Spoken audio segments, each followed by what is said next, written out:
class about a year and a half ago. And this group stayed with it through. They've done Acting 101, Acting 102, they've done monologue study. They've really just, and they've worked at it, which has been the most rewarding part of it because they've been enjoying it and working at it. So tonight is the next adventure. I just want to tell you it's about an hour and 15 minutes, so there's no intermission. But there's ice cream after. That's how we keep you in the season. And I want to tell you a little bit about the show. These are classic scenes from the American theater. These scenes deal with senior citizens. And they kind of tell us, and you'll see there are classics like 1949, before there were unions and pensions and Social Security and all of that. So it just kind of tells you how people were trying to survive.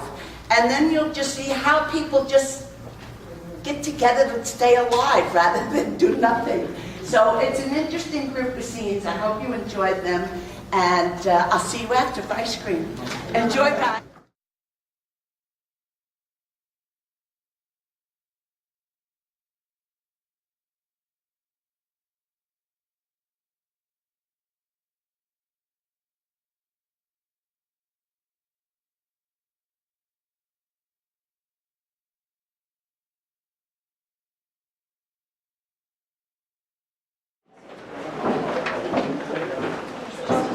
Willie? It's all right. It's all right. I came home. Why? Did something happen? No, nothing happened. You didn't smash up the car, did you? I said nothing happened. Didn't you hear me? Don't you feel well?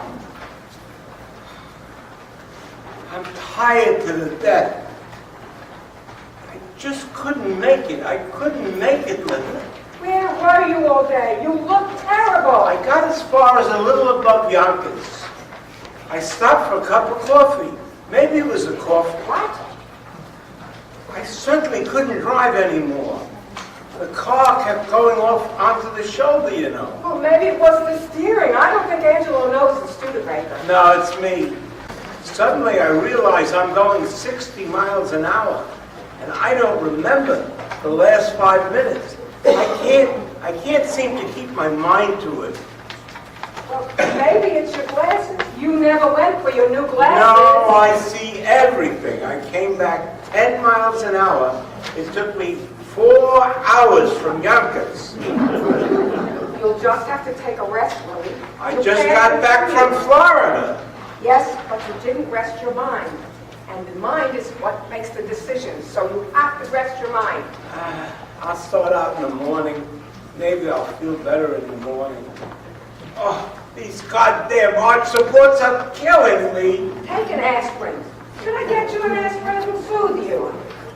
I was driving along, you understand. And I was fine. I was even observing the scenery. You can imagine me looking at scenery. On the road every week of my life. But it's so beautiful up there, Linda. The trees are so thick, and the sun is warm. I open the windshield and just let the warm air bathe over me. And then all of a sudden, I'm going off the road.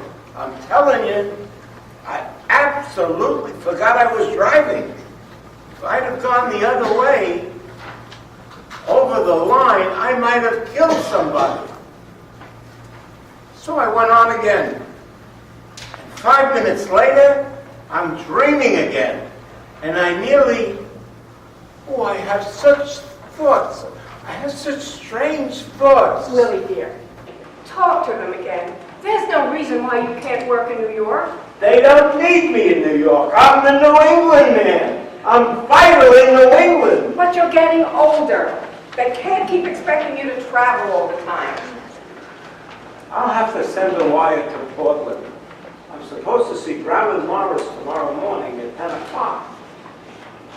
God damn it, I could sell them. Well, you'll just have to go down and tell Howard tomorrow that you have to work in New York. You're too accommodating, dear. Thank you. If old man Wagner was alive, I'd be in charge of the New York office now. That man was a prince. He was a masterful man.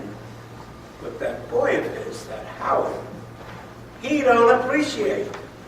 When I went north the first time, the Wagner Company didn't know where New England was. Why didn't you tell those things to Howard, dear? I will. I definitely will. Is there any cheese? I'll make you a sandwich. No, go to sleep. I'll take some milk. I'll be up right away. The boys in? Yes, they're sleeping. Oh, Happy took Biff on a date tonight.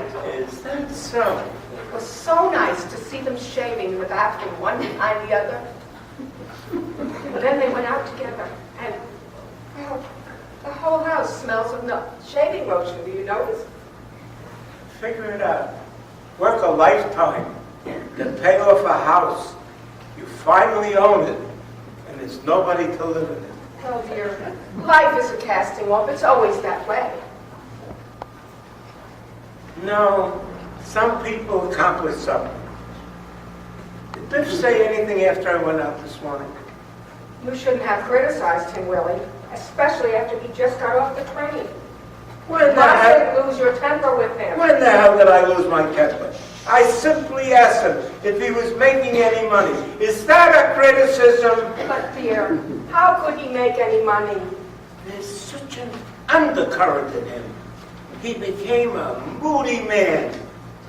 Did he apologize when I left this morning? Well, he was crestfallen, Willie. You know how he admires you. I think if he finds himself, you'll both be happier and not fight anymore. How could he find himself on a farm? Is that a life? A farmhand? In the beginning, when he was young, I thought, well, a young man, it's good for him to tramp around, take a lot of different jobs. But it's more than 10 years now, and he's yet to make more than $35 a week. He's finding himself, Willie. Not finding himself at the age of 34 is a disgrace. The trouble is he's lazy, goddammit. Willie, please. Biff is a lazy bum. They're sleeping. Get something to eat. Come on over here. Why did he come home? I would like to know what brought him home. I don't know. I think he's lost. I think he's very lost. Biff Loman is lost in the greatest country in the world. A young man with such personal attractiveness gets lost. And such a hard worker. There's one thing about Biff. He's not lazy. Never. I'll see him in the morning. I'll have a nice talk with him. I'll get him a job selling. He'll be big in no time. My God, remember how they used to follow him around in high school? When he smiled at one of them, their faces lit up when he walked down the street. Willie, dear, I got a new kind of American type cheese today. It's whipped. Why do you get American when I like Swiss? I thought you'd like a change. I don't want a change. I want Swiss cheese. Why am I always being contradicted? Well, I thought it would be a surprise. Why don't you open a window in here, for God's sakes? They're all open here. The way they box us in here. Bricks and windows, windows and bricks. Well, we should have bought the land next door. The street is lined with cars. There's not a breath of fresh air in the neighborhood. The grass don't grow anymore. You can't raise a carrot in our backyard. They should have had a law against these apartment houses. Remember those two beautiful elms out there? When Biff and I hung the swing between them? Like being a million miles from the city. They should have arrested the builder for cutting them down. They massacred the neighborhood. Lost. More and more I think of those days. This time of year was lilac and wisteria. And then the peonies would come out. And the daffodils. Well, What fragrance in this room. Well, after all, people had to move somewhere. No, there's more people now. I don't think there's more people. I think maybe... There's more people. That's what's ruining this country. Population is getting out of control. The competition is maddening. Smell the stink from that apartment house. And another one on the other side. How can they whip cheese? Come over, John. And be quiet.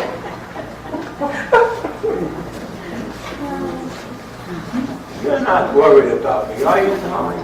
You have too much on the ball for me to worry. You're my foundation of my support, Linda. No, you just try to relax here. You make mountains out of molehills. I won't fight with him anymore. If he wants to go back to Texas, let him go. He'll find his way. Sure, certain men just don't get started till later in life, like Thomas Edison, I think. Or B.F. Goodrich. One of them was deaf. I'll put my money on Biff. Oh, and Willie, if it's a nice day on Sunday, you'll drive out to the country and we'll open the windshield and take lunch. Oh, the windshields don't open on the new cars. But you opened it today. Me? I didn't. Now, isn't that peculiar? What, darling? Isn't that a remarkable? What, dear? That is the most remarkable thing. I was thinking of the Chevy, 1928, when I had that red Chevy. Funny, I could have sworn I was driving that Chevy. Well, that's nothing, dear. Something must have reminded you. Remarkable, please. Remember those days? The way Biff used to Simonize that car? The dealer refused to believe there was 80,000 miles on it. Close your eyes, go up. I'll be right up.